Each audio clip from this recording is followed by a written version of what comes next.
So இந்த vegetable egg noodles நல்லா க்ரன்ச்சியாக வந்திருக்கு. இது எப்படி பண்ணுறதுன்னு பார்க்கலாம். ஸோ இதில் எண்ணெய் வச்சுருக்கேன்.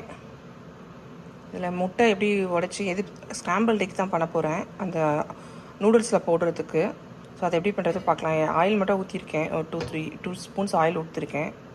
இதில் இதை முட்டை உடச்சி ஊற்றி அப்புறம் சோயா சாஸ், சில்லி பவுடர், அப்புறம் டர்மரிக் அதெல்லாம் போட்டுக்கலாம். ஸோ முட்டை உடச்சி ஊற்றிட்டேன். ஸோ இதை அப்படியே ஸ்க்ராம்பிள் பண்ணி விட்டுடலாம். இது கொஞ்சம் ஆஃப் குக் ஆனதும் இதில் வந்து சோயா சாஸு, சில்லி பவுடர், டர்மரிக்லாம் ஆட் பண்ணிக்கலாம், சால்ட்டு.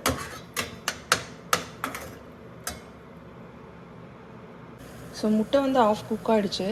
ஸோ இப்போ சால்ட் போட்டுக்கலாம்.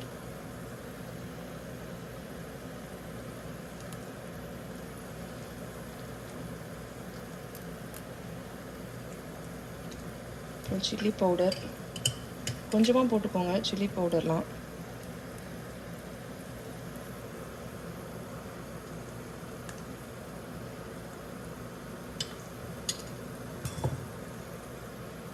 மஞ்சள் தூள்,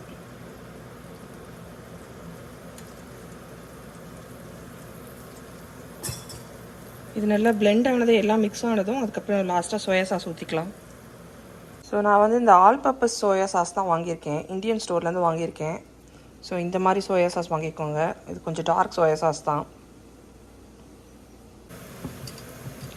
ஸோ இதில் சோயா சாஸ் மிக்ஸ் பண்ணிடலாம்.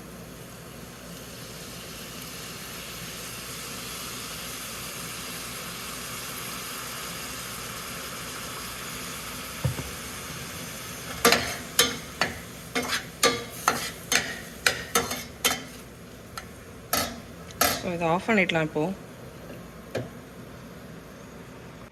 ஸோ நான் இந்த காஸ்கோவில் வந்து இந்த ரைஸ் ராமன் நூடுல் தான் வாங்கியிருக்கேன், millet plus brown rice noodle. So இதில் வந்து இந்த மாதிரி 4 பீஸ் ஆட் பண்ணிக்கலாம்.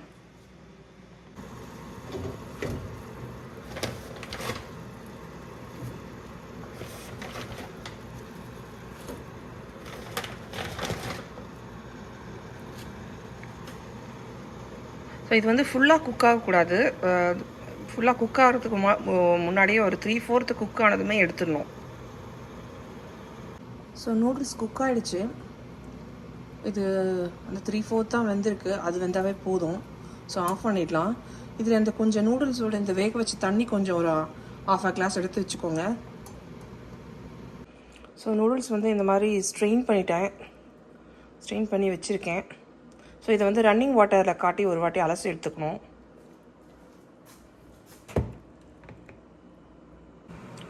ஸோ இப்போது நூடுல்ஸ் ரெடி பண்ணிடலாம். அதில் ஆயில் ஊற்றிருக்கேன். ஸோ இது வந்து கொஞ்சம் சில்லி பவுடர் ஆட் பண்ணிக்கலாம், காரத்துக்கு, அந்த ஸ்பைஸுக்கு. இல்லைன்னா வந்து நல்லா இருக்காது. ஸோ இது கொஞ்சம் ஒரு 5 மினிட்ஸ் வதங்கட்டும், 2-3 மினிட்ஸு. அதுக்கப்புறம் வெஜிடபிள்ஸ்லாம் ஆட் பண்ணிடலாம்.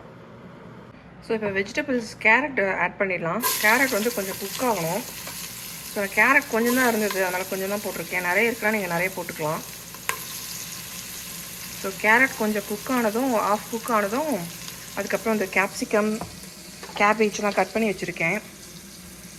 ஸோ இவ்வளோ கேபேஜ் கட் பண்ணியிருக்கேன், என்ன 4 போட்டிருக்கேன். அது நிறைய வெஜிடபிள் ஆட் பண்ணால் நல்லாயிருக்கும். அப்புறம் ஒரு கேப்சிகம் போட்டிருக்கேன். உங்கள்கிட்ட எவ்வளோ வெஜிடபிள்ஸ் இருக்கோ அதை நீங்கள் உங்கள் ப்ரிஃபரன்ஸ்க்கு ஏற்ற மாதிரி ஆட் பண்ணிக்கலாம். இப்போ வந்து கேப்சிகம்லாம் போட்டுடலாம். கேப்சிகம் ஒரு 1 or 2 மினிட்ஸ் குக் ஆனால் போதும்.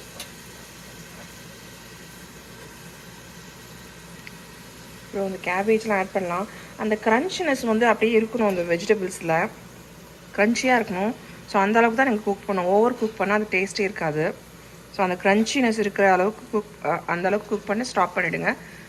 ஸோ இது கூட நூடுல்ஸ்லாம் ஆட் பண்ணிடலாம். இப்போ வந்து ஆஃப் குக் ஆகிடுச்சு, வெஜிடபிள்ஸ்லாம் ஆஃப் குக் தான் இருக்குது. ஸோ இப்போ வந்து நூடுல்ஸ் ஆட் பண்ணிடலாம். நான் வந்து இதுக்கு தேவையான சால்ட் போட்டுட்டேன். இந்த வெஜிடபிள்ஸ்க்கு தேவையான சால்ட் போட்டுட்டேன். ஸோ இந்த மாதிரி பிரித்து விட்டுக்கோங்க. அப்புறம் அந்த நூடுல்ஸ் வைக்கும் போதே சால்ட் கொஞ்சம் போட்டுடணும்.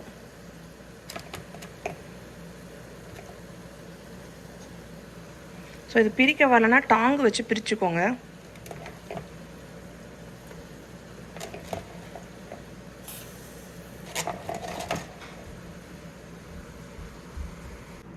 இந்த சோயா சாஸ் ஆட் பண்ணிக்கலாம்.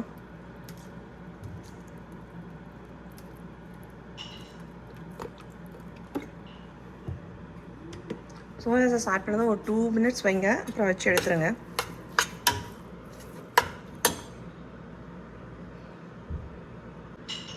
ஸோ இந்த ரைஸ் வாட்டர் கொஞ்சம், அந்த நூடுல்ஸ் குக் பண்ண வாட்டர் கொஞ்சம் ஆட் பண்ணிக்கோங்க. ஸோ நீங்கள் இதோட எடுத்துட்டிங்கன்னா இது வெஜிடபிள் நூடுல்ஸு.